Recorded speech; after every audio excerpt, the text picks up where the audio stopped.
संपूर्ण राज्यभरातील कापूस शेतकऱ्यांसाठी या क्षणाची सर्वात ताजी बातमी. होय शेतकरी मित्रांनो, या व्हिडिओच्या माध्यमातून जाणून घेऊ आपल्या हाती आलेले सर्वच ठिकाणचे ताजे कापसाचे बाजारभाव. त्याचबरोबर शेतकरी मित्रांनो, CCIच्या अपडेट संदर्भात सुद्धा एक बातमी आलेली आहे. कशा पद्धतीने आता जानेवारी महिना सुरू होताच कापसाच्या भावात काय सुधारणा होऊ शकते जाणून घेणार आहोत आपण. CCIची सुद्धा ताजी आकडेवारी आणि आतापर्यंत किती कापूस खरेदी झाला, येत्या काळात काय बदल होऊ शकतो, थोडक्यात आढावा. विनंती आहे, नवीन असाल तर चॅनल एकदा सबस्क्राइब करा, लाईक करा, कमेंट करा, शेअर करा. व्हिडिओ मात्र पूर्ण बघा, कारण पुढे पावत्यासहित भाव पण दाखवणार आहे.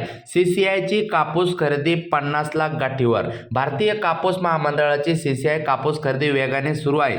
देशात CCIने आतापर्यंत 50 लाख गाठी कापसाची खरेदी केली आहे. त्यापैकी महाराष्ट्रात सुमारे 12 लाख गाठीची खरेदी झाली असून सर्वाधिक 20 लाख गाठी तेलंगणात झाली आहे. भारतीय कापूस महामंडळाची CCI कापूस खरेदी वेगाने सुरू आहे. देशात CCIने आतापर्यंत 50 लाख गाठी कापसाची खरेदी केली आहे. त्यापैकी महाराष्ट्रात सुमारे 12 लाख गाठीची खरेदी झाली असून सर्वाधिक 20 लाख गाठी खरेदी तेलंगणात झाली आहे, अशी माहिती CCIच्या वतीने देण्यात आली. सध्या बाजारात येणारा जास्तीत जास्त कापूस CCI खरेदी करत आहे, त्यामुळे खुल्या बाजारातल्या दरालाही आधार मिळत आहे. देशात यंदा कापसाचे उत्पादन कमीच राहण्याची शक्यता आहे.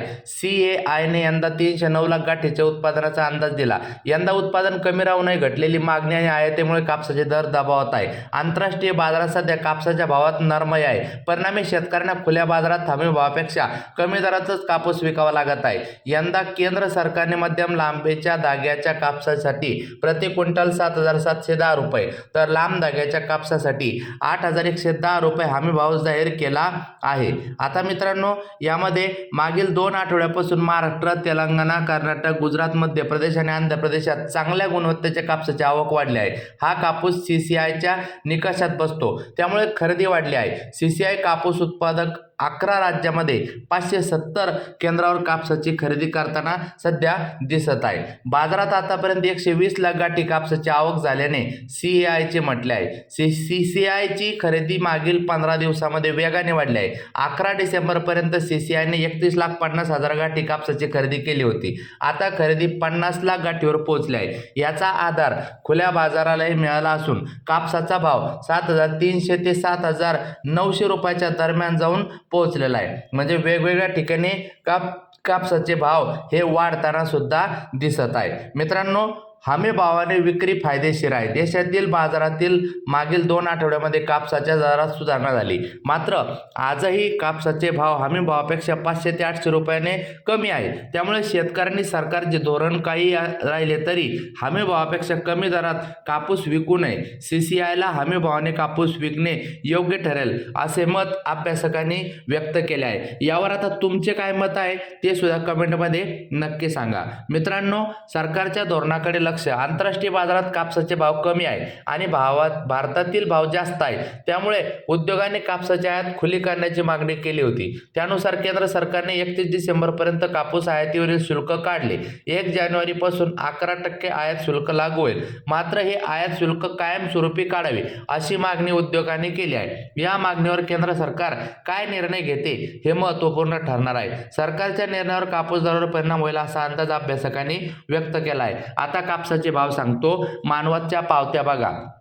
पहिले शेतकऱ्याची पावती 7,575 रुपयाची आपल्या स्क्रीनवर आहे. त्यानंतर पुढील एक पावती सुदाम काळे नावाचे शेतकरी आहे, यांना 7,560 रुपयाचा कापूस भाव मिळताना दिसत आहे. त्यानंतर मित्रांनो बघा, अंबादास चव्हाण नावाचे शेतकरी आहे, यांना 7,570 रुपयापर्यंत कापसाला भाव मिळताना दिसत आहे. त्यानंतर पुढची एक पावती बघा, गोपाळ पाटील म्हणून आहे शेतकरी, यांना 7,515 पर्यंतचा भाव आपल्याला बघायला मिळत आहे. त्यानंतर पुढची एक पावती बघा, संजय सोळंके म्हणून आहे, 7,560 रुपयाचा भाव यांना आपल्याला बघायला मिळत आहे. त्यानंतर मित्रांनो, सुरेश पवार म्हणून शेतकरी आहे, यांना 7,565चा भाव मानवत येथे मिळताना दिसत आहे. तर सुधाकर देशमुख नावाचे शेतकरी यांना 7,460 रुपयाचा भाव आपल्याला बघायला मिळत आहे. त्यानंतर मित्रांनो हरिभाऊ गायके म्हणून शेतकरी आहे, यांना 7,535चा भाव मिळताना दिसत आहे. इतर बाजार समितीचे भाव आता पटापट आपण बघूया. सिंधी सेलू लांब स्टेपल कापूस जास्तीत जास्त 7,860 रुपयापर्यंत भाव जाताना दिसत आहे. त्यानंतर पुढील बाजार समिती देऊळगाव राजा जास्तीत जास्त 7,500. त्यानंतर उमरेड जास्तीत जास्त 7,616 रुपये. अकोला बोरगाव मंजू जास्तीत जास्त 8,010 रुपये. अकोला जास्तीत जास्त 8,010 रुपये. त्यानंतर जालना हायब्रिड कापूस जास्तीत जास्त 8,010 रुपये. त्यानंतर समुद्रपूर जास्तीत जास्त 7,700 रुपये. त्यानंतर भद्रावती जास्तीत जास्त 7,675 रुपये. त्यानंतर अमरावती जास्तीत जास्त 7,600 रुपये. त्यानंतर बीड खाजगी बाजार जास्तीत जास्त 7,425 रुपये. त्यानंतर यवतमाळ पुसद खाजगी बाजार जास्तीत जास्त 7,100. तुमच्याकडे काय परिस्थिती कमेंट करा. भेटूया पुढच्या व्हिडिओमध्ये. धन्यवाद.